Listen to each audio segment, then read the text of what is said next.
বন্ধুরা, সম্পূর্ণ ভিডিও শুরুতেই দেখা যাবে বাড়ির কলিং বেল হঠাৎ করে টনটন করে বেজে উঠল। সন্ধ্যার নীরবতা যেন সেই শব্দে কেঁপে উঠল। লাজু তাড়াতাড়ি গিয়ে দরজা খুলতেই দেখল অনুভব দাঁড়িয়ে আছে। মুখটা কেমন ফ্যাকাশে, চোখের নিচে ক্লান্তির ছাপ স্পষ্ট। ভিতরে ঢুকতেই অনুভবের ভাই এগিয়ে এসে বলল, কিরে দাদা ভাই, তুই কখন এলি? অনুভব ব্যাগটা নামিয়ে শান্ত গলায় বলল, আমি দুপুরে এসেছি। ভাই অবাক হয়ে বলল, এসব কিছু জানতে পারলাম না তো, কেউ তো আমাকে কিছু জানালো না। তুই আমার কথা বাদ দে, তুই থানায় গিয়েছিলি তো? কি বলল ওরা? চোর ধরা পড়েছে? গয়না উদ্ধার হয়েছে? গয়নার শব্দটা শুনেই অনুভব একটু থমকে গেল। সে চুপ করে রইল। সেই নীরবতায় যেন বাড়ির সবাই আরও অস্থির হয়ে উঠল। অনুভবের মা ভগবানের নাম নিতে নিতে বললেন, হরে কৃষ্ণ। লাজু যা বলেছিল সেটা কি সত্যি? বাইরের কেউ চুরি করেছে, নাকি এই মেয়েটা নিজের চুরি ঢাকতে মিথ্যে গল্প বানিয়েছে? অনুভব মাথা নিচু করে বলল, আমি খুব টায়ার্ড মা, এখন রুমে যাচ্ছি। জেঠিমণি তখন আর চুপ থাকতে পারলেন না। তিনি বললেন, থানা থেকে কি শুনে এসেছিস সেটা একটু বলে যা, আমাদের দিকটাও তো ভাব। সারাদিন সবাই দুশ্চিন্তায় ছিলাম, চোরটাকে জানা গেছে? দেখ, বাইরের লোক যদি এত সময় চুরি করে বেরিয়ে যায় তাহলে তো বলতেই হবে বাড়ির কারোর সঙ্গে কোনো যোগ ছিল। অনুভব আর কোনো উত্তর দিল না। কারোর চোখের দিকে না তাকিয়ে সোজা নিজের ঘরের দিকে চলে গেল। ঘরে ঢুকতেই বনলতা উদ্বিগ্ন মুখে এগিয়ে এলো। কি গো, তোমার কি হয়েছে? তোমাকে খুব ডিস্টার্বড লাগছে। অনুভব গম্ভীর স্বরে বলল, টেনশন হলে তো সবাই ডিস্টার্বড হয়। বনলতা ধীরে ধীরে জিজ্ঞেস করল, তুমি নিচে কিছু বললে না কেন? থানায় কি বলল? পুলিশ কি জানিয়েছে? চোরের আইডেন্টিটি জানিয়েছে? অনুভব কিছুক্ষণ চুপ থেকে বলল, হ্যাঁ দিয়েছে। বনলতার বুক কেঁপে উঠল। ওরা কি চোরকে আইডেন্টিফাই করে ফেলেছে নাকি আন্দাজে বলছে? পুলিশের কাছে প্রমাণ আছে?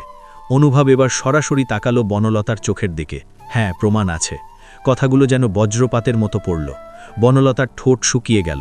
সে কাঁপা গলায় বলল, আমি কেন ঠাম্মিল থেকে গয়না চুরি করতে যাব? এদিকে নিচে দাঁড়িয়ে লাজু একা একা বিড়বিড় করছিল, আমার খুব ভয় হচ্ছে। অনুভব দাদা যখন থানায় গিয়ে সব জেনে এসেছে, বনলতা দিদিকে জিজ্ঞাসা করবেই। রেগে গিয়ে যদি বেশি বাড়াবাড়ি করে ফেলে, সবকিছু যদি ফাঁস হয়ে যায়, ভগবান সবকিছু সামলে রেখো। ঘরের ভেতর উত্তেজনা তুঙ্গে।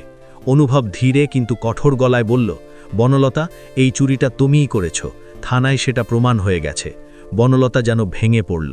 চোখ দিয়ে টপ টপ করে জল পড়তে লাগল। আমি কেন করব? আমি কেন নিজের বাড়ির গয়না চুরি করব? অনুভব বলল, তাহলে বলো কেন?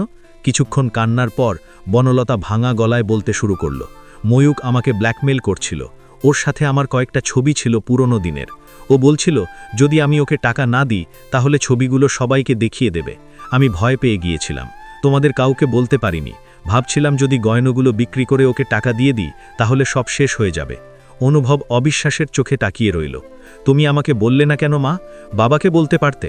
বনলতা কান্না চেপে বলল, সাহস পাইনি, ভেবেছিলাম তুমি আমাকে ভুল বুঝবে। সংসারে এত সম্মান, এত সম্পর্ক, সব শেষ হয়ে যাবে। ময়ূক বলেছিল ছবিগুলো সোশ্যাল মিডিয়ায় ছড়িয়ে দেবে। আমি আতঙ্কে পাগল হয়ে গিয়েছিলাম। অনুভব গলা উঁচু করল, তাই বলে চুরি? তুমি বুঝলে না এটা কত বড় অপরাধ?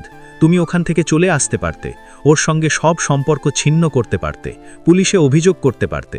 বনলতা কাঁদতে কাঁদতে বলল, আমি ভুল করেছি, কিন্তু আমি কাউকে ঠকাতে চাইনি, শুধু ভয় পেয়েছিলাম। ময়ূখ বলছিল তোমার স্বামী জানলে কি হবে ভাবো, সেই কথাই আমাকে শেষ করে দিয়েছিল। অনুভব হতাশ হয়ে বিছানায় বসে পড়ল। তুমি কি ভাবলে সত্যি চাপা থাকবে? আজ থানায় গিয়ে যখন সব শুনলাম, মনে হচ্ছিল মাটির নিচে ঢুকে যায়। পুলিশ বলেছে ময়ূক আগেও এমন ব্ল্যাকমেল করেছে। ওর ফোনের সব প্রমাণ পাওয়া গেছে, তোমার পাঠানো মেসেজ, লেনদেনের কথা, সব। বনলতা কাঁপা কণ্ঠে বলল, এখন কি হবে? অনুভব দীর্ঘশ্বাস ফেলল। এখন সত্যিটা সবাইকে বলতে হবে। আমি চাই না বাইরে থেকে কেউ আমাদের নিয়ে হাসাহাসি করুক, কিন্তু সত্যি লুকিয়ে রাখলে আরও বড় বিপদ হবে। বনলতা হাত জোড় করে বলল, তুমি আমাকে ছেড়ে দিও না, আমি সত্যি ভুল করেছি, কিন্তু তোমাকে ভালোবাসি। অনুভব চোখ বন্ধ করল। তার ভেতরে রাগ, কষ্ট, অপমান আর ভালোবাসা সব মিলেমিশে এক অদ্ভুত অনুভূতি তৈরি হয়েছে। ভালোবাসা মানে বিশ্বাস। বনলতা, তুমি যদি প্রথমেই আমাকে বলতে তাহলে আজ এই দিন দেখতে হতো না। ঘরের বাইরে তখনও চাপা গুঞ্জন। বাড়ির সবাই অপেক্ষা করছে সত্য জানার জন্য। অনুভব উঠে দাঁড়ালো, চলো নিচে যাই, সবাইকে সত্যিটা জানাতে হবে, পালিয়ে বাঁচা যাবে না। বনলতা চোখের জল মুছে ধীরে ধীরে তার পেছনে হাঁটতে লাগল। ভেতরে ভয়, লজ্জা, অনুতাপ, কিন্তু একই সাথে একটা স্বস্তিও, কারণ আর মিথ্যে লুকিয়ে রাখতে হবে না। সেদিন সেই বাড়িতে শুধু একটা চুরির রহস্য ফাঁস হয়নি, ফাঁস হয়েছিল ভয়ে, অবিশ্বাস আর ভুল নির্ধারণের গল্প। আর শুরু হয়েছিল সম্পর্ককে নতুন করে গড়ে তোলার কঠিন পথ।